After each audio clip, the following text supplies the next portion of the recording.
Hey there, sports psych enthusiasts. I'm Dr. Colin Fehr, and I want to share my passion with you.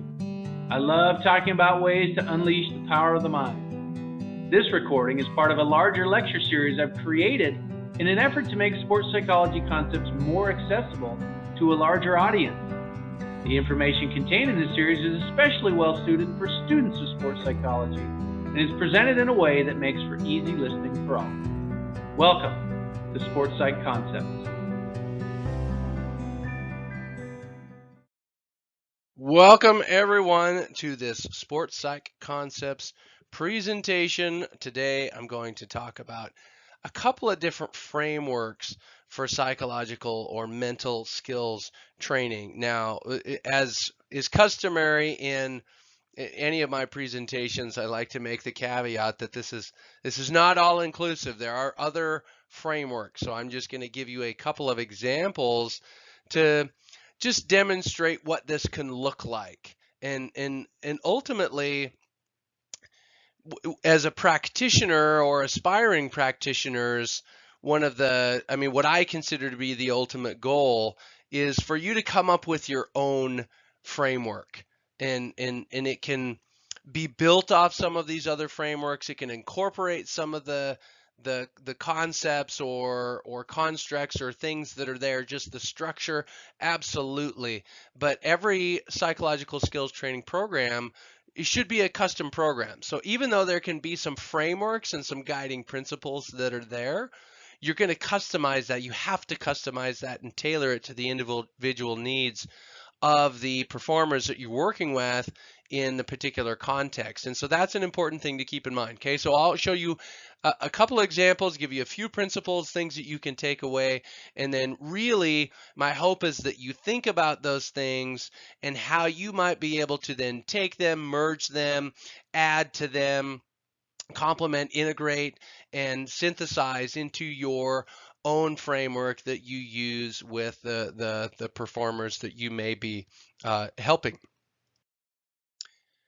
So what is the need for applied psychological skills training in the first place? And there's just a couple of, if we talk about athletes and how they're performing and what's the difference between winning and losing, we can really answer that question quite simply. But what I'm referring to here when I say applied psychological skills training, I'm trying to differentiate that from traditional psychological skills training and how it's been done in the past, and indeed how I have done it sometimes myself.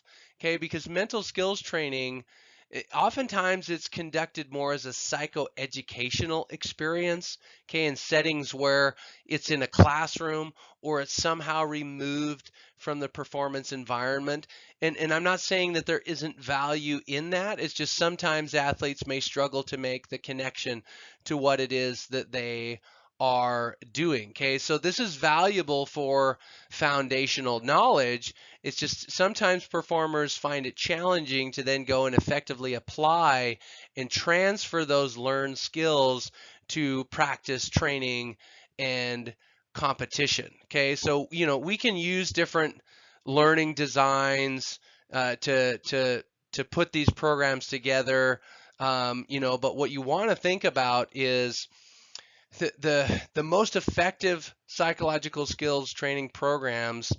They should reflect the performance environment. They should take place in the performance environment. Okay, and so the idea here that I was getting at is this is representative learning design. So what it is we're putting them together, it's similar to how you would design it for them practicing physical skills. Because we're not going to have them in the classroom and watch some videos of how to do something and then we just expect them to go out there and do that. That could be a foundational component to where they get introduced to that, but we want the training environments to reflect the performance environment as much as possible. So we tend to understand this for physical skills, but now we're just trying to apply that to psychological skills. Okay, so what that means is the athletes need to learn and train those skills in contexts that represent their competition. Okay, the goal here is to increase the representativeness of the psychological demands of sport training to enhance the acquisition and the effectiveness of those mental skills that the performer is going to use. Okay, so really important to understand traditional psychological skills in the classroom. We're wanting to shift to where it's more applied psychological skills training in the context of the performance environment. It's more similar, it's or identical, it's taking place in where they're actually going to do the other things. Okay, so there's a need to shift in that direction. This is the first foundational framework concept to understand. Now, so one of the other specific frameworks, like I said, I'm going to talk about a couple, not as many as there are out there, but a couple of them that can kind of be interesting. The first is called the constraints-led approach. And this constraints-led idea, it's been around for a while. It's based on Newell's model of interacting constraints. It's been around since the 1980s. So if you want to go look and dig and read more on that, then you can. But basically, this is a theory that applies to those representative learning environments that I was talking about. Okay, and a key principle of this is perception action coupling. Okay, so where the perceptual processes and things that are involved in perceiving what it is that's happening and how we're interacting with the environment that way, they're linked with the motor processes. Okay, the actions that we're taking, the movement, the things that we're doing, and they influence each other.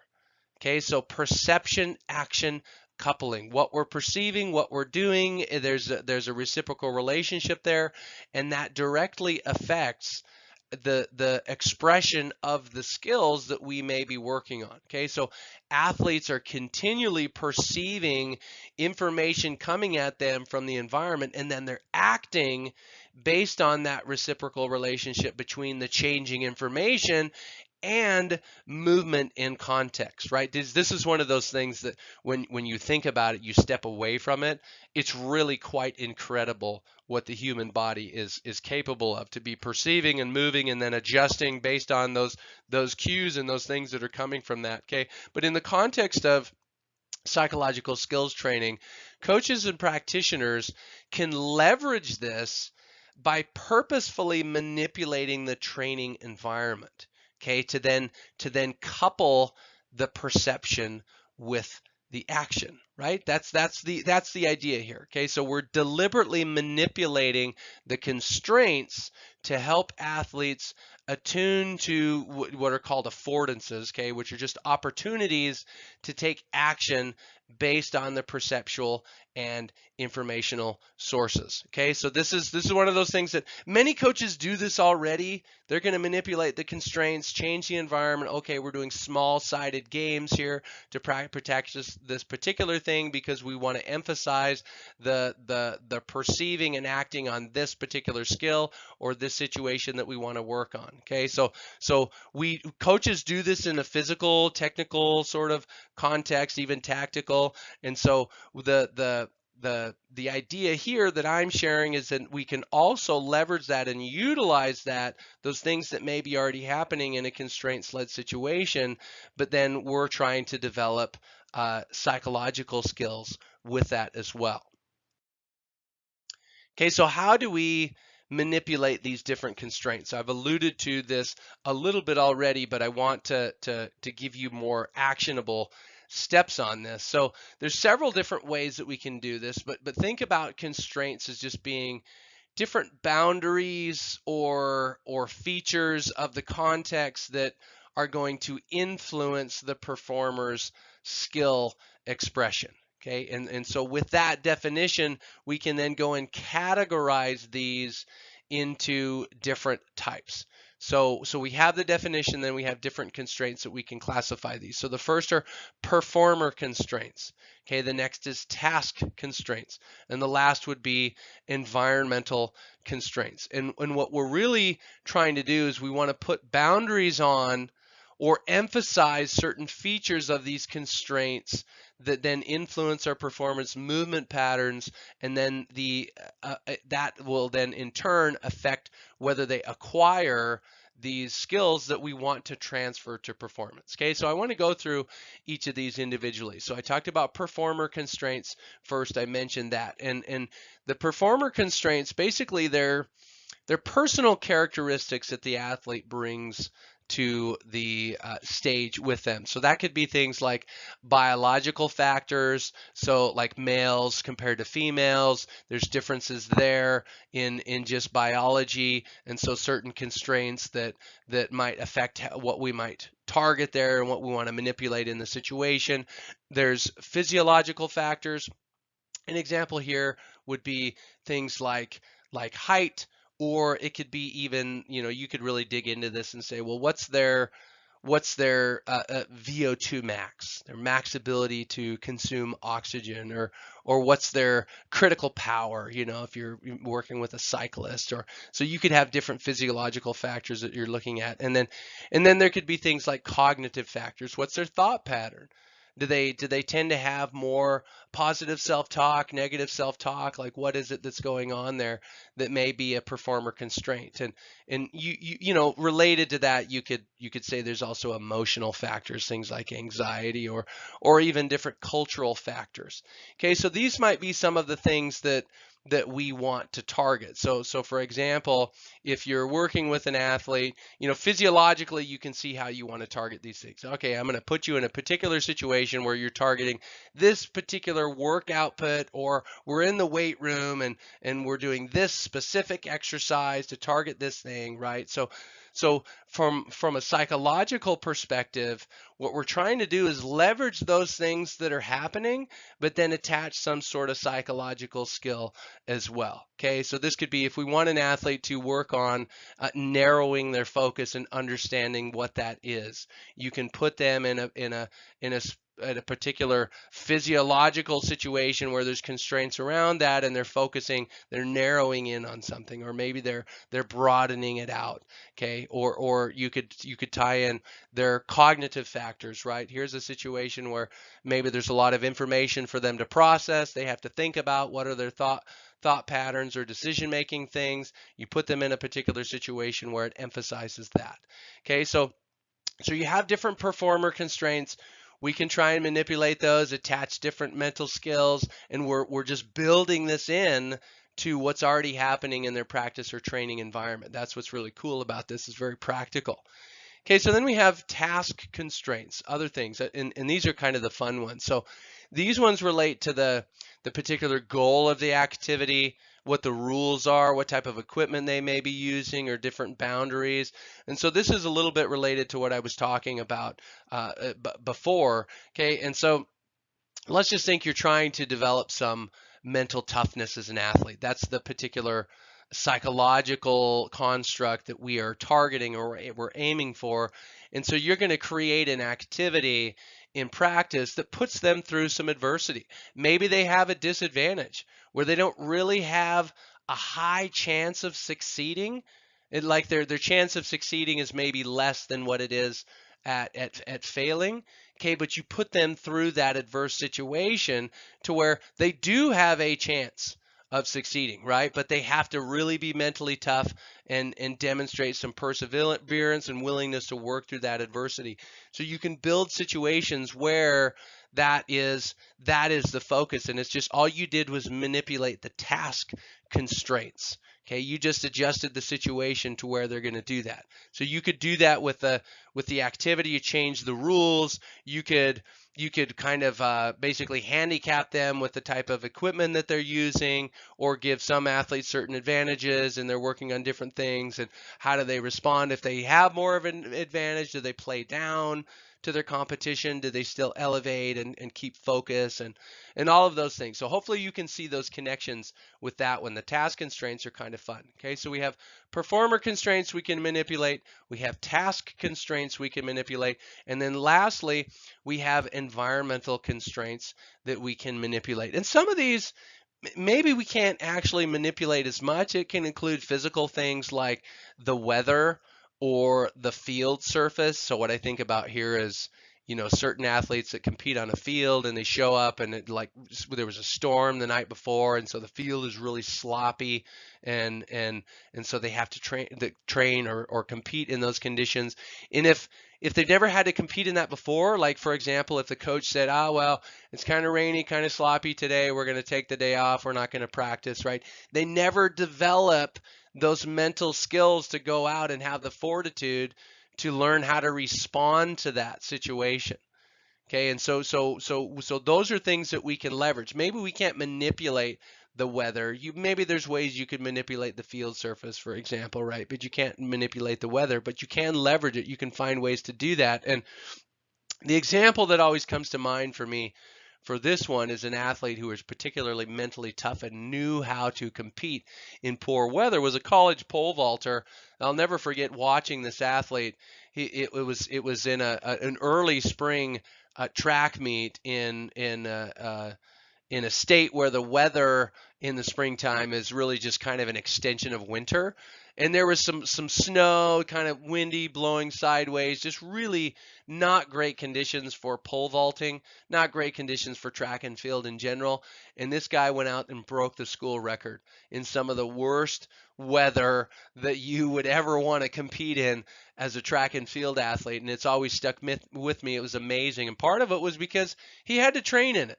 He had to train in it. It was just the environment that we were at. I was coaching at the time, and it's just something we had to learn to deal with. We knew we were going to compete in it, and so we trained in it. And it was just so impressive because so many other athletes just laid down and took the day off and didn't compete. And then you had a guy go out there and break the school record.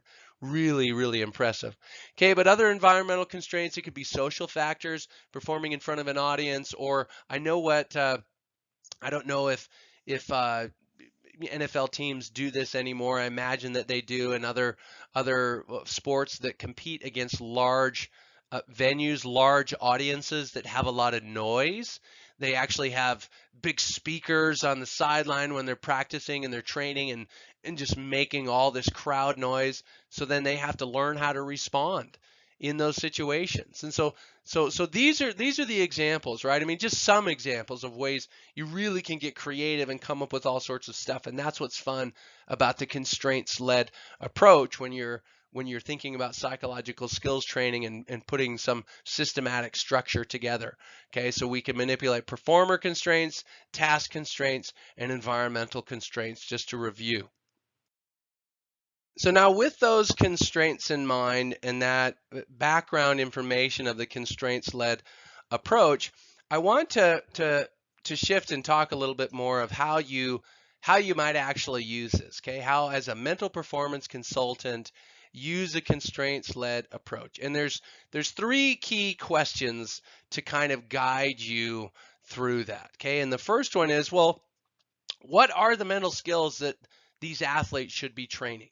So we need to, and this could be as part of an assessment. Certainly assessment is a great part of psychological skills training in general. Okay, we want to identify what the relevant mental skills are. Is it just, sort of dynamic, deep belly breathing? Do they know how to do that? Is it self-talk? Do they have a routine?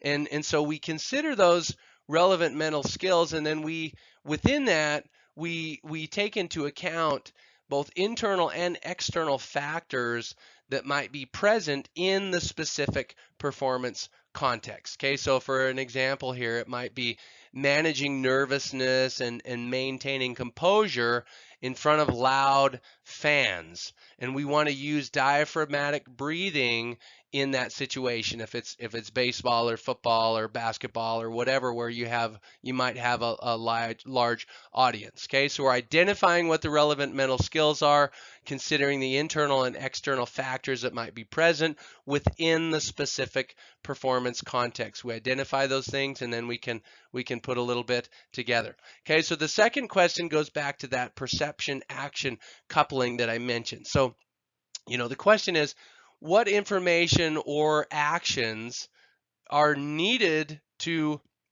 or need coupling to necessitate the use of the skill? Okay, so to translate that is, we have to determine the relevant perceptual information that's informing the decisions and actions that our athletes are making. Okay, what is it that they need to perceive? What are the types of things that they're going to be faced with that then are going to influence the decisions and the actions that they take? Okay, hopefully that makes sense. So how do we link those or identify the perception action coupling that is required to express the skill? Okay, so you could come up with different practice scenarios for this that elicit the physiological or cognitive responses that are going to require the use of those target mental skills. So let's use another baseball example here. So you have different training contexts that might elicit somatic anxiety. They have that increased arousal, right? And this is needed. So again, if they're performing in front of spectators, okay, and it's high stakes, high consequences, those sorts of things, we want to try and create that as much as possible. Or think about a basketball player who is shooting free throws down at the down in the end toward the end of the game, and it's important and the game's tied or they're behind and they need to make these clutch free throws, and there are fans behind the basketball hoop waving the balloon noodles and making all this noise and standing up and shouting and doing all of these different things. That would be a situation to try and recreate. So then they understand, all right, what is it that I should be perceiving here that's important to the actions, right? And the things that I actually need to do in this situation. And how can I couple those things, right? So what mental skills can they use in that moment to help them connect those things? So again, breathing, relaxation, some positive self-talk, right? All of those things, some imagery would be a really powerful thing there, powerful tool to use to develop those skills. So that's a prime example there. Okay, so we got to identify what mental skills they should use, what sort of information and actions need the coupling to express the skill, and then what constraints can be manipulated to basically demand that or create that information action coupling. Okay, so this is where we go back to what I talked about previously, is what are we going to manipulate? There's going to be performer constraints, task constraints, or environmental constraints. We manipulate those things to create a context that's demanding that perception action coupling that we're talking about. Okay, so it could be a situation like, again, if we keep going with baseball here, that's just the example that seems to be fresh on the mind, is we could manipulate a task constraint by changing the rules, right? So you have like, all right, you've got one pitch. I've also done this with tennis players before. It's like, okay, you only have one serve. Here you are, you're playing a tiebreaker. You only got one serve. You don't have two serves. You got one chance to get your serve in. Okay, so you could do a one pitch elimination if you're working with a baseball player. You could try and induce a physiological stress as a performer constraint by, getting the athlete to exercise before batting, like they do a sprint on the bike and they kind of get their breathing rate up and their heart rate up and all that, and then they have to go out and bat.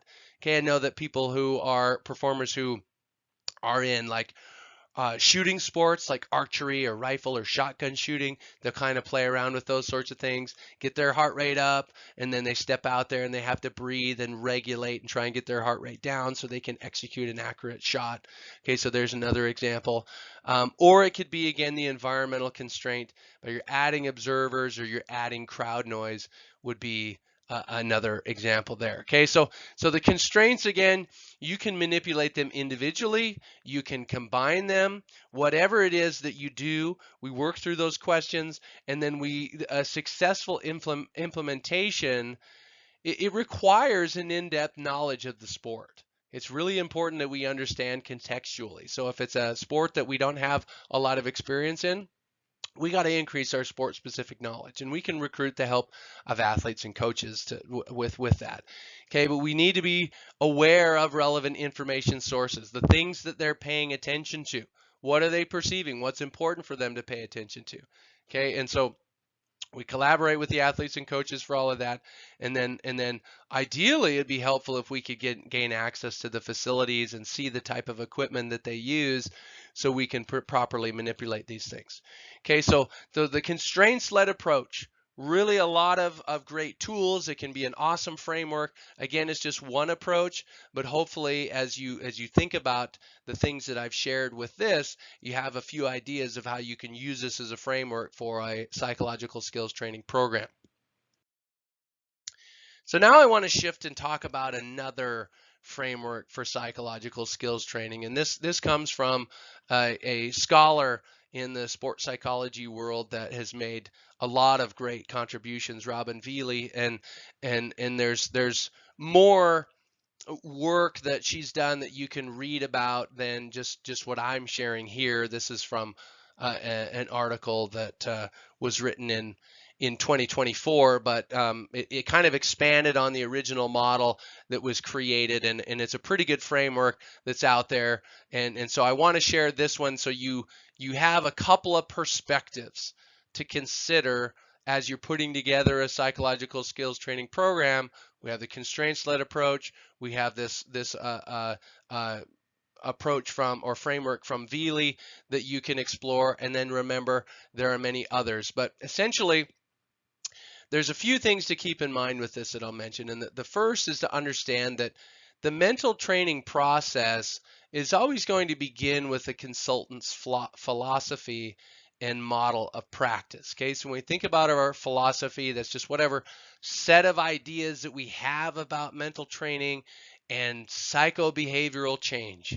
Okay, so this can include just what are our foundational beliefs? Do we believe in using a more holistic approach where we're kind of integrating different things, or is it more narrow than that? Okay, what are our objectives? What are the things that we're wanting to accomplish? What do we believe our role is as a consultant, and what do we believe the athlete's role is? Okay, so many times our philosophy is going to be related to our theoretical orientation. So that could be something like we use a cognitive behavioral approach, we have acceptance-based theories, we have a solution-focused approach. Okay, so that will be reflected in our philosophy. But that's an important thing to understand as sort of a background idea is what is our framework and how we're looking at things. Okay, and then what is our model of practice? What's our overarching structure that we're using that's going to guide the choices and implementation of whatever the specific strategies and techniques are. Okay, so this might include something if your approach is mindful acceptance commitment approach, or individual zones of optimal functioning, or again, this could include cognitive behavioral therapy or rational emotive behavioral therapy, just whatever our model is, right? So our philosophy is going to clearly be linked to our model of practice, and the model just helps us deliver our services in a focused and coherent way, so it makes sense. This is something we can share with our clients, like, hey, here's my philosophy about this. I believe that you got everything that it is that you need already. And so my job is just to facilitate and through the process of guided discovery, help get that out of you. And so some of the models that I use is cognitive behavioral techniques, things like goal setting, decisional balance, and self-talk, and all of that, right? That's how you might interpret or translate that. Okay, so then we have different strategies, which this could just be, this could be at the organizational level or individual level, but if it's a psychological skills training program, hopefully there's an organizational plan that operationalizes the intervention.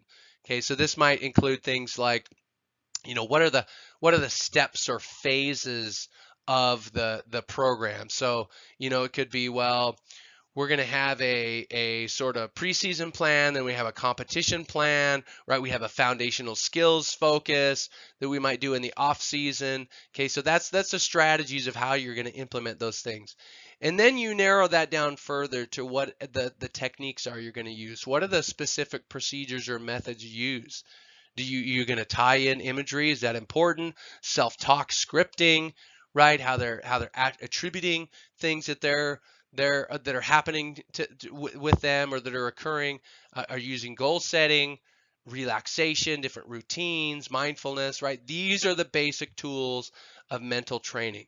Okay, so that's the that's the foundation of the whole framework, is that we consider our philosophy, tie that into our model of practice, and then the specific strategies or approach we're going to take overall that's higher level, and then narrow that down to techniques that we're using. Okay, so again, all of that, the philosophy and the model, that's going to inform what strategies and techniques that we use, right? And then the strategies and techniques are what actually build the skills.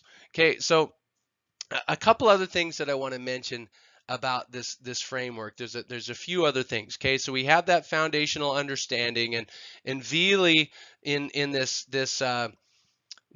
article that was released in 2024 is basically a revised version. There was a few things that were added, and I'll highlight what that main area was in just a second. But basically is we want these mental skills to be categorized in a broad range of training targets, okay, beyond just performance. So that's an important thing to think about, because we have these mental skills, and they're those psychological capabilities that we assume are helping facilitate success, and we can categorize these. And in this particular framework, there's 4 categories of mental skills. So we have personal foundational skills, performance skills, personal development skills, and team skills. And I can talk a little bit more about these, and I definitely encourage you to go and read the article to get more of a comprehensive view. But essentially,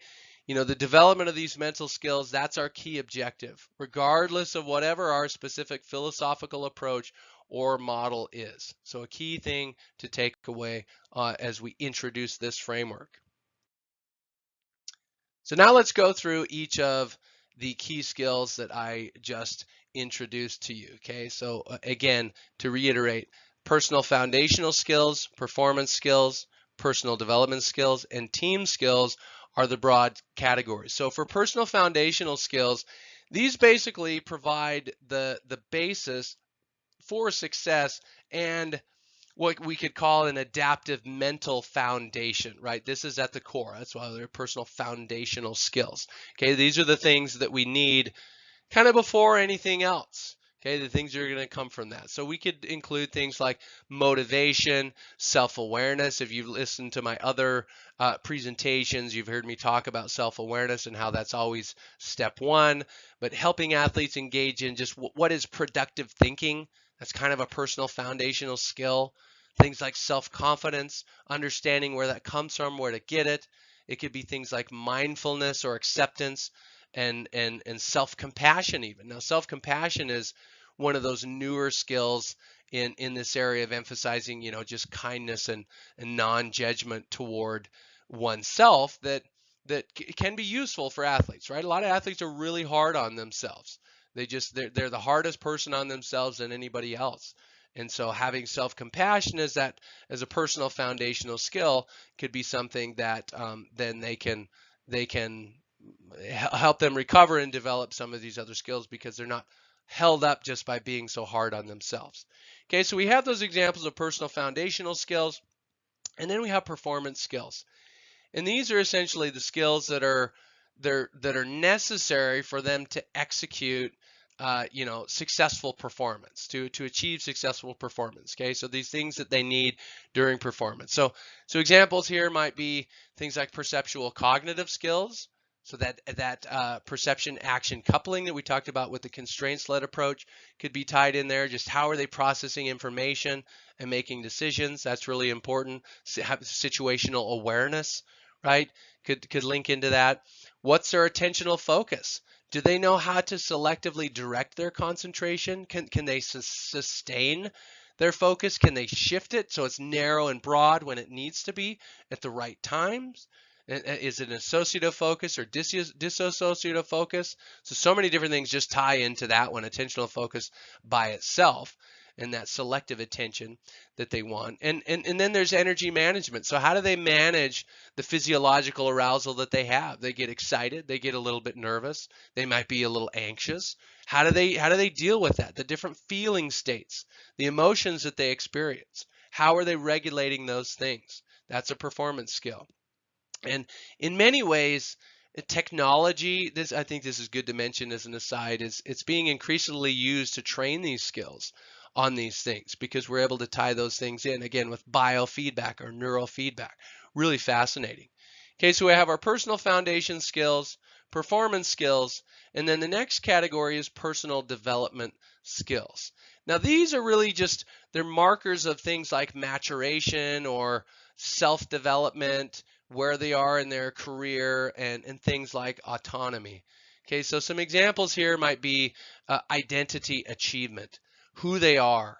And this is really not, just athlete identity, which many athletes, their overall identity is really tied into their athletic identity. And so I'm talking more broadly, who they as a person, and how does them being an athlete or their athlete identity fit into that or contribute to that.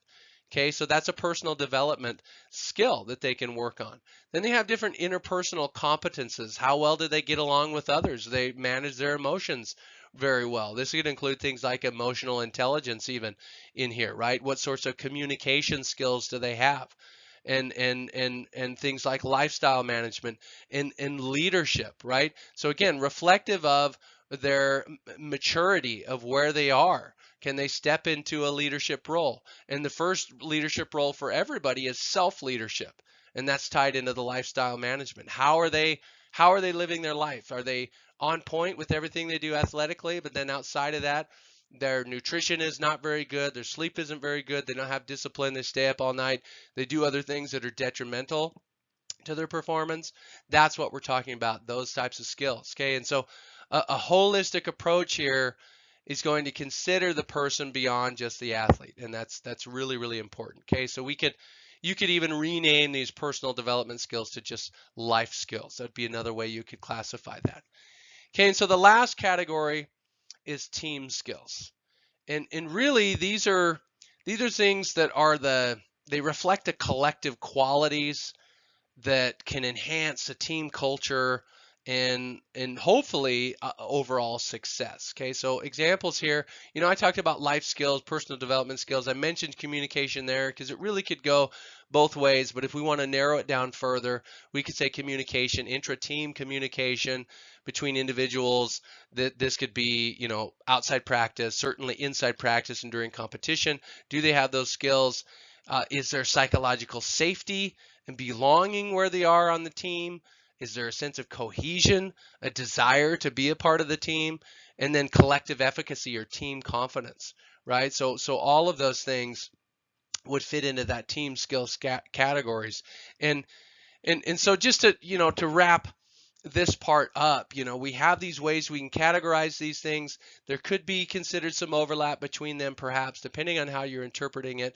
But it does create a nice framework on how to basically organize the types of skills that we're working on and maybe when we want to work on them, and we can fit that into our sort of periodization. But again, mental skills, we can view them as hard, like they're technical, they're trainable, they're unyielding, like things like motivation, confidence, or focus. So there's these hard skills, or we can say they're soft skills, right? Interpersonal, they're cultivated, maybe they're adaptive, like self-awareness, that mindfulness, self-compassion. Okay, so that's just, you can step back from this and say, well, what are the hard skills? What are the soft skills? And what is it we need to work on? But both of them are important for overall mental skillfulness. And so however you choose to categorize them, that's the most important thing to know. So now the last thing I want to share that really is the biggest update to Veely's model was that mental health is a centerpiece, right, alongside mental skills. So we talk about those mental skills and how they are tied to performance. Okay, and that's just one end of the spectrum. We can't forget the mental health thing because there are many athletes that are incredible mental performers. They have amazing mental skills and they perform at a really high level, but their mental health is not very good, right? They wouldn't consider that their mental health is great. They have all sorts of anxiety and doubts about themselves and self-esteem issues as a person, separate from them being an athlete. And so we don't just want to assume that because someone is achieving a high level of mental performance, that their mental health is always there, because that's not the case. Okay, so we're looking at this on, it can be viewed as a spectrum, but it also can be viewed orthogonally. That's one of the best models that I've seen out there, is that really it's orthogonal. You can have high mental performance and low mental health, and you can have high mental health and low mental performance, right? And then you can have all the different quadrants of those. That's the way to think about that, is that you have mental performance on one basically axis, and then you have mental performance on the other, right? Mental performance, mental health, each have their own axis, and then you have the different quadrants of that. That's the way to look at that. Okay, and so mental health, again, it's just, we're talking about a state of well-being here. It's not just the absence or presence of some sort of mental illness. It's that they're actually in a state of well-being. Okay, and so we can categorize this in different ways. They have their emotional well-being, where they're feeling happy, they're satisfied, there's a sense of contentment there. But then it could be psychological well-being, where they're functioning well, they have purpose, they're experiencing personal growth, they have a sense of autonomy and positive relationships. And then there's social well-being, where there's a sense of connection and belonging, and they feel like they can contribute, and that they're accepted, and there's an integration with society. Okay, so high levels of mental health are associated with flourishing, and that's what we want, right? We want mental performance and we want mental health, because then the person is actually thriving, they're flourishing. We're not just addressing clinical disorders, we're not just throwing little mental skills, tools, and techniques at them to help them perform better, but then we're not acknowledging this other side of things, because obviously the mental health is going to influence their commitment to training and the quality of their physical training. Okay, and so we can't forget about this piece, because it's important. Okay, so to close things out, just to review again, I shared a couple of frameworks for you and gave you quite a bit of detail on them, with the constraints-led approach and Veely's model and the different ways to categorize mental skills, and then we also link in mental health. So just a reminder, there are others out there.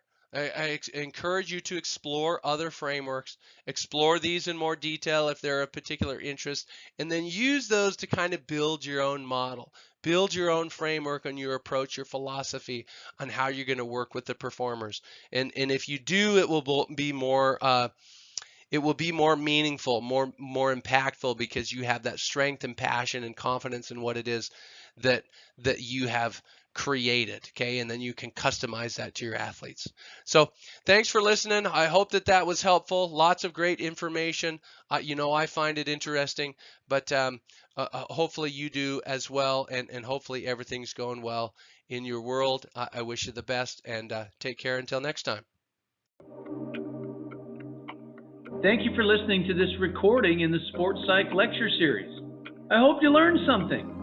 More importantly, I hope you learned something that you can apply in your life. Feel free to share this presentation with others who might be interested. And if you're interested in more content like this, visit the Fehr Advantage channel on YouTube, or find the Fehr Advantage podcast on Spotify, or visit my website at fehradvantage.com.